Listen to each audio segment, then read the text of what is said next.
सबसे पहले अगर हम दर्पण का सवाल लगा रहे हो तो हमें ये जानना जरूरी है कि कौन से दर्पण के लिए फोकस दूरी प्लस में होता है या माइनस में होता है। ठीक है, फोकस दूरी कितने होते हैं, प्लस में होते हैं। वक्रता त्रिज्या कितने होते हैं, प्लस में। और प्रतिबिंब कैसे होता है, प्लस में होता है। और वस्तु का दूरी कैसे होता है, माइनस में। ठीक है, और वस्तु प्रतिबिंब का जो होता है, अगर हम वास्तविक के लिए बात करें तो ये उत्तल दर्पण पे क्या होता है, कोई अप्लाई नहीं होता, लागू नहीं होता है। लेकिन अगर हम यहीं पर प्रतिबिंब की लंबाई की बात करें, लेकिन किसके लिए, काल्पनिक के लिए, तो क्या हो जाएगा, प्लस हो जाएगा। काल्पनिक मतलब आभासी। ठीक है, और अवतल दर्पण के लिए वस्तु का जो फोकस होता है, फोकस दूरी होता है, किस दिशा होता है, माइनस होता है। वक्रता त्रिज्या किसमें होता है, माइनस में होता है। और वस्तु का जो प्रतिबिंब होता है, अगर वास्तविक है तो माइनस और आभासी है तो प्लस होगा। और वस्तु की जो दूरी होती है वो किसमें होती है, माइनस में होती है। और प्रतिबिंब की लंबाई वो किसमें होती है, माइनस में। और कब होगी, जब वस्तु कैसा हो, वस्तु का प्रतिबिंब कैसा हो, वास्तविक हो। कैसा हो, वास्तविक हो। और अगर वस्तु का प्रतिबिंब आभासी है या इमेजिनरी है तो कैसा होगा, प्लस होगा। ठीक है, तो देखिए आ जाइए सवाल पे।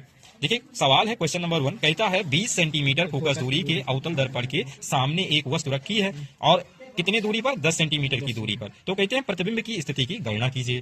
तब जब हम दर्पण की बात कर रहे हो तो फार्मूला हमें याद होना चाहिए कि 1/f बराबर 1/b प्लस 1/u होता है जी। अभी क्या क्या दिया गया है उसको लिख लीजिए। क्या क्या दिया गया है, क्या क्या दिया है, अगर देखें दिया है फोकस दूरी। और फोकस दूरी को आप किससे लिखते हो, एफ से लिखते हो। और कौन सा दर्पण है जी, अवतल दर्पण है। अवतल दर्पण के लिए फोकस दूरी किसमें होती है, ऋणात्मक होती है, तो एफ बराबर -20 सेंटीमीटर। ठीक है, और वस्तु का जो दूरी है कितना दिया गया है, -10 सेंटीमीटर। क्योंकि जो वस्तु का दूरी होता है अवतल दर्पण के लिए किसमें होता है, माइनस में होता है। ठीक, और हमें v क्या करना है, प्रतिबिंब की स्थिति ज्ञात करनी है। तो v बराबर क्वेश्चन मार्क। हम जानते हैं, हम क्या जानते हैं, 1/v बराबर 1/f माइनस 1/u। तो इतना हो जाएगा। उसके बाद हम क्या करेंगे कि 1/v बराबर f का वैल्यू पुट करेंगे तो -1/20, और जब u का वैल्यू पुट करेंगे तो ये माइनस माइनस क्या हो जाएगा, प्लस 1/10। तो 10 1 जा 10, 20 1 जा 20 और अपॉन 200।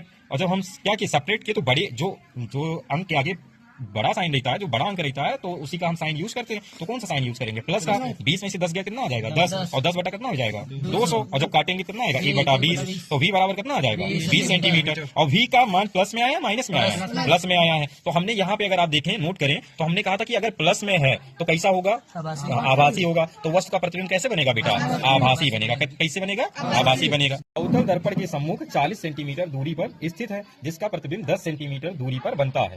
तो उत्तल दर्पण की फोकस दूरी ज्ञात कीजिए। अच्छा, कौन सा दर्पण है जी, उत्तल दर्पण है। और दर्पण है तो दर्पण का फार्मूला जानते हो आप, क्या होता है, 1/f = 1/b प्लस 1/u। आप अगर यहाँ देखिए, पहले दिया क्या क्या है, अगर आप देखिए तो इनमें कहते हैं वस्तु का जो दूरी है वो कितना दिया गया है, 40 सेंटीमीटर। और उत्तल दर्पण के लिए वस्तु का जो दूरी लेते हैं किसमें लेते हैं, निगेटिव लेते हैं, तो -40 सेंटीमीटर। और जो प्रतिबिंब होता है, उत्तल दर्पण का जो प्रतिबिंब लेते हैं कितना दिया गया, प्रतिबिंब 10 सेंटीमीटर दिया गया, जो कि प्लस में लेते हैं।